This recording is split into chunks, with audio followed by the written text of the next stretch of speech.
Alrighty, welcome back. It's Freaky Friday. We're buzzing through the hour here, just breezing right through hour two on Freaky Friday Liquid Lunch. I'm John Tobacco. Lots of crazy stuff happening out there. Zen's Hams is going to join us a little bit and talk about what's happening in Celebrity La La Land. But on top of that, right now, for all the news you ever wanted and more, all the beer you can drink, and all the shrimp you can eat, and all the beer, wine, and sangria you can drink, Beefsteak Frank Morano joins us. Well, hello there, John. Remember the good old days of Beefsteak Charlie's, Frank? Do you even remember that? Yeah, I think my dad used to work at Beefsteak Charlie's. Actually, my dad was a waiter for many years. I could be misremembering that, but yes, the commercials were famous. That's right. I love those. But all right. So it's you and I. News of the day. What breaking news do we have that you want to cover here? Well, look, I am a proud New Yorker, but my favorite city outside of New York is, without a doubt, Atlantic City. Of course. So, some big news for those of us that have been to Atlantic City, live in the area, or have visited there over the years. But it was announced yesterday that the Trump Plaza Casino in Atlantic City is going to be demolished now by the end of this year, possibly even, possibly as late as February, but that'll be the absolute latest. Now, this is actually great news. Now, I used to go to the Trump Plaza. I used to go to the Trump Taj Mahal, but the Trump Plaza has not been open in years, and it is such a terrible eyesore. And the fact that it's the first thing you see right after you come off the Atlantic City Expressway, it just makes the whole town look blighted. It looks dingy. It looks like it's a city in disrepair. So I'm see, all tumbleweeds. Exactly. There should be tumbleweeds on cue when you pull in, because you see this big behemoth hotel, which was once a statement of grandeur. And now it's like ready to collapse, and that's what you see when you're entering AC. Exactly. Crap. It looks like a ghost town. So I'm all for, I know Mayor Marty Small's been working on this for a while. I'm all for, this Trump Plaza being demolition. Frank, as you know, years ago, I used to live in Bermuda from time to time. I had a house down there for a few years. And in Bermuda, when you're entering like the main town, like Hamilton, as you come in, they have these, they don't have traffic lights. They have these circles where you go around. Yeah, and they have a guy who's basically the Hamilton greeter. And he's been there for like 50 years. He just stands in the street and waves to every car that's coming into the town of Hamilton. Maybe we should get AC Mikey Lopez to stand right at the end of the AC Turnpike and welcome people and say, do not look at this disgusting hotel. I like it, actually. That's actually, I've been trying to get Nico to book him on the air, but apparently, according to Nico, he's been unavailable. Mike Lopez, we need you. If Nico doesn't want to book you, go around them to Frank. Frank still is responsible for 5% of the work on the show. I guess so. But so I'm glad that it's going to be knocked down. So we'll see what happens. But in other news, a lot of the so-called experts are warning of the potential of another shutdown. This is because George Floyd is pretty much over with. I mean, the guy, unfortunately, he died at the hands of a police officer who should be, locked up, tried, fried, and, let's put this behind us. But as soon as the guy is buried, not a day later, they're already back on the COVID, Frank. It's like crazy. It's back. Yeah, exactly.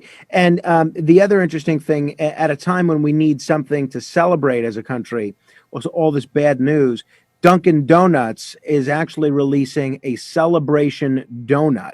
It's a new birthday cake donut. They're also bringing back their pineapple culotta for the month of June. So the celebration donut, it's a white cake donut dotted with colorful confetti pieces and topped with white glaze and pink, orange, and yellow star sprinkles. And so you can enjoy that and wash it down with a nice pineapple culotta if the mood should strike you.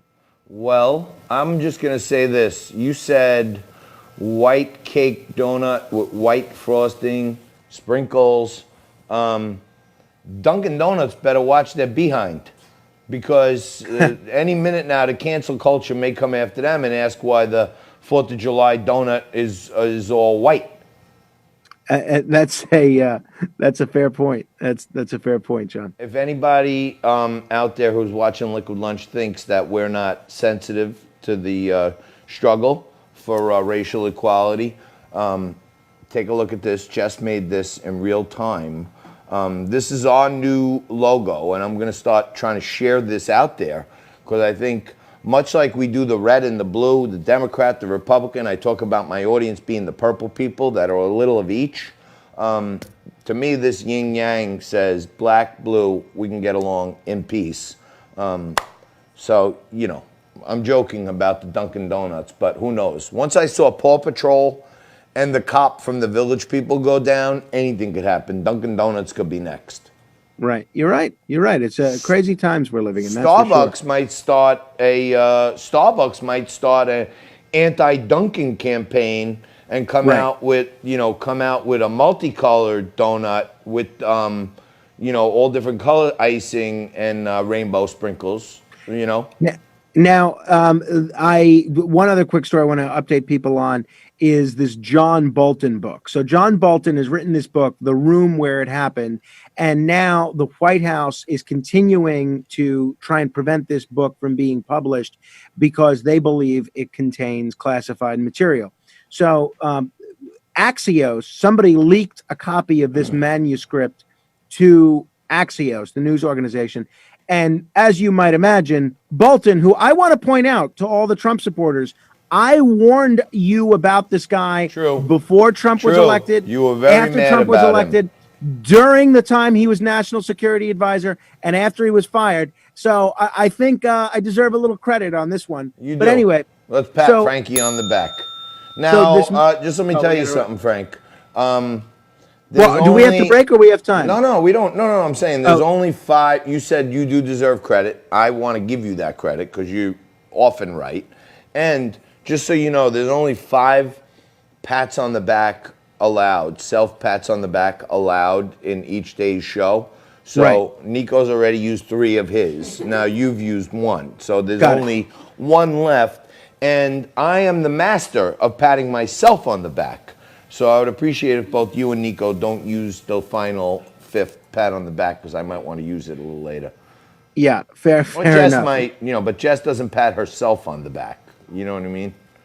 Yeah, well, no, Jessica's great, and I don't even think we pay her. She's become without a doubt our most valuable player. No doubt. So No doubt. no, it's been a while since. Actually, no, John actually was able to pay me out of his own pocket for a couple of bucks last week. Trying, which yeah. I had a The negative. struggle is real.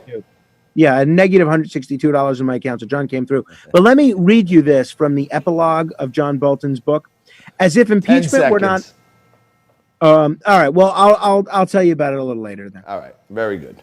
All right. We're going to take a quick break right here. We're going to come back and hear what's going on in La La Land, the celebrity culture, right after this with model actress Supermom Zen Sams.